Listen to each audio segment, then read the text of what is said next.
What's up, and welcome back to Cleats to Whistle podcast. And we are back where it all began with Coach Donte Ellison here at Jeffersontown High School here in Louisville, Kentucky. And welcome back to the podcast, man. Thank you for having me back. It was a blessing to be on here the first time. It's definitely a blessing to be back here again, promoting my program, promoting our program. Yes, sir. Yes, sir. And we're just going to jump right into questions. Coach is actually, just on his grind right now coaching.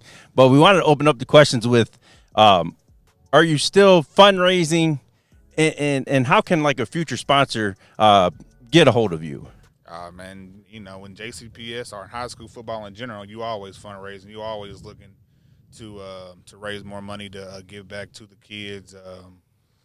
We have several fundraisers going on. One of the fundraisers that hopefully we can set the trend in J-Town is for our first scrimmage. We're gonna have a food truck, so we're gonna have several food trucks, and the food trucks, they'll give a flat fee. They give it to us, and they can serve food at our first home game. At our first home scrimmage. Hopefully, we can do it to where and have a concession stands and different stuff like that. We can just have somebody come in, make money, we make money, and everybody eats good. Yep. Both win. It's a win-win situation. Yeah. And we're just going to get into the update and like the progression of your team. We're going into week 3. How are you guys gelling? Definitely we are light years ahead of where we was last year. Last year we were struggling with numbers. Last year we were struggling understanding the concepts and figuring out where who need to be where and what roles. And this year we're gelling together. We got way more kids than we had last year. The buy-in is impeccable. And every day is a grind. Every day we're getting better. Every day that we have a goal of getting better. There's not really any selfishness that we've seen that we possibly are that we did incur last year. Everybody's picking each other up, and we just taking it one day at a time. Yeah, and with that being said, are you seeing any leaders emerge and to take that leadership role for you guys? I would say our quarterback, Raymond Cornish, he transferred in from Mayo.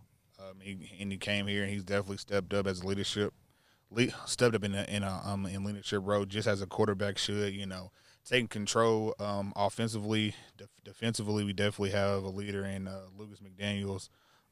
He led our team in everything last year, offense and defense. But this year, with him committing to or going to commit to a D1 school as a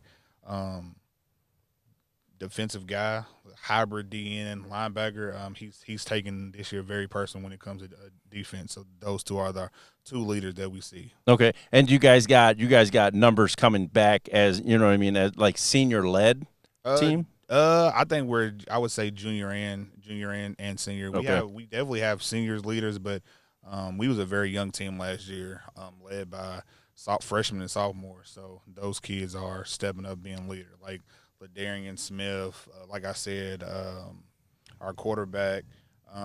We have Ryan Moore. He's a senior. We got Cam McDaniels, Lucas's little brother.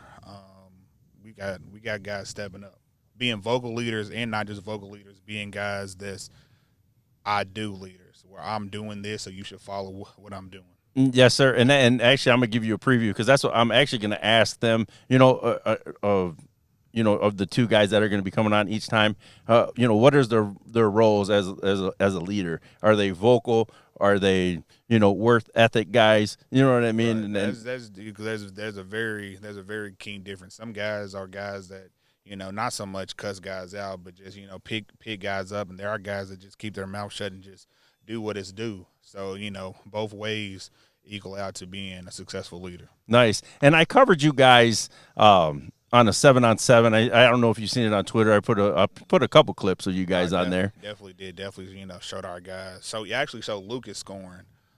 So hopefully he can do a lot of that for us this year also. Okay, and a lot of coaches, man, you're going to hear, oh, I hate 7-on-7 and all that. I think it's a great tool just for team building and just learning drops and coverages and just all that. What is your thought on 7-on-7s? Anytime that you can do any football activities, it's a plus. I am the type of coach, and I've been raised under different coaches that we're going to do what we do 7-on-7. I'm not going to have a different 7-on-7 playbook. I'm not going to do something that we won't do on Friday nights. Everything that we do and everything that we did prepares us to be successful on Friday night. So we're not going to run we wasn't out there running crazy different coverages. Right. We run our base coverage. We have our little wrinkles here and there, but 7-on-7 doesn't equal the state title. 7-on-7 doesn't really equal wins on Friday night. So everything that we did, win, lose, or draw, was to get us ready for Friday nights. There we go. And you've heard of sprint football, and they're starting to make a big push here into the city because we have Bellarmine. Yes, sir. Have you been reached out to Bellarmine? And what's your thought on sprint football? I've had Bellarmine. Bellarmine definitely has reached out. Coach, shout out to Coach Perry. He's very active in the city. He's not the only one. There's several others that's reached out. But it's great. Any avenue that we can get our kids into college, and a lot of sprint football teams are very high quality, high academic schools. So anytime that we can get our kids out the city and send them to college, potentially free or at a very reduced rate, I'm all for it. So, yeah. Football is football. No matter if it's flag football, no matter if it's sprint football, no matter if it's regular football, football is football. Yep. And we got two more questions. What does your schedule look like, as in like your scrimmages where people can come out and see you, and your first initial game? Who is that against, and when's the official start date of Kentucky football? Our first scrimmage is it is not this Friday, but the following Friday. I think it's August the 4th.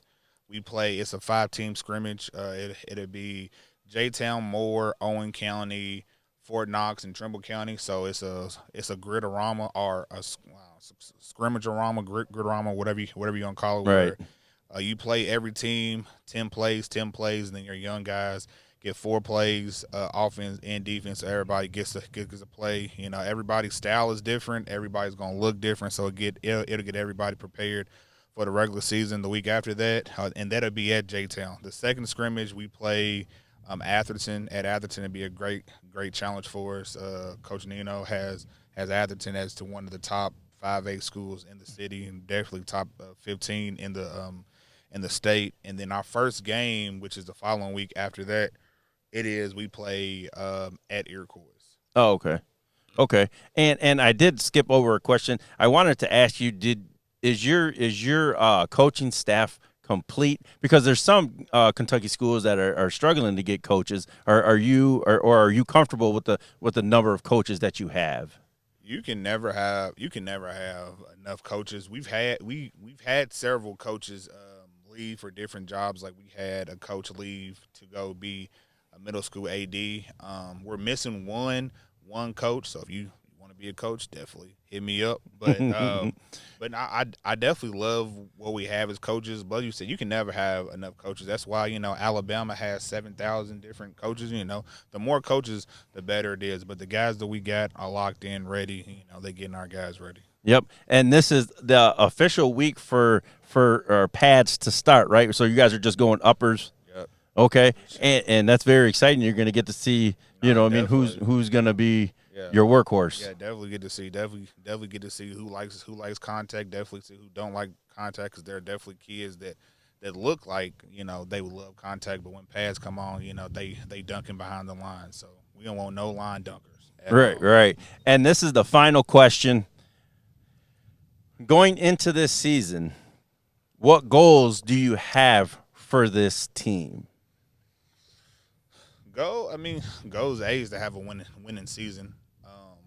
The amount of wins we have doesn't define us. It doesn't show who we are. But we definitely, J-Town hasn't had a winning season in, I think, since 2012.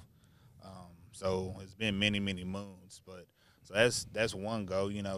But putting a product out there that whenever people come, they know it's J-Town football. That would be our biggest thing, is having an identity, and whenever teams play us, they know that they played us. We don't want teams to wake up Saturday and feeling fresh and feeling like they didn't play a game. Like, I want whenever people play us, they know that they play the J-Town Chargers. There you go. So this is just a beginning of the season update for your J-Town Chargers. What are you guys? The Chargers. Yeah, the J-Town. Yep, J-Town, the town. That's what we're kind of going by. We the only school that got town in the name, so we're going by the town. Nice. So this is Donte Ellison, the head football coach here at Jeffersontown High School here in Louisville, Kentucky. I appreciate you having on and just giving us a quick update. Just stay tuned. We are actually having 2 offensive guys, 2 defensive guys, or what's your plan? 2 O, 2 D. Okay, so appreciate you very much for coming on. But like I say, everyone has a story. No, I should say every season has a story, and theirs is beginning today. Cleats to Whistle podcast.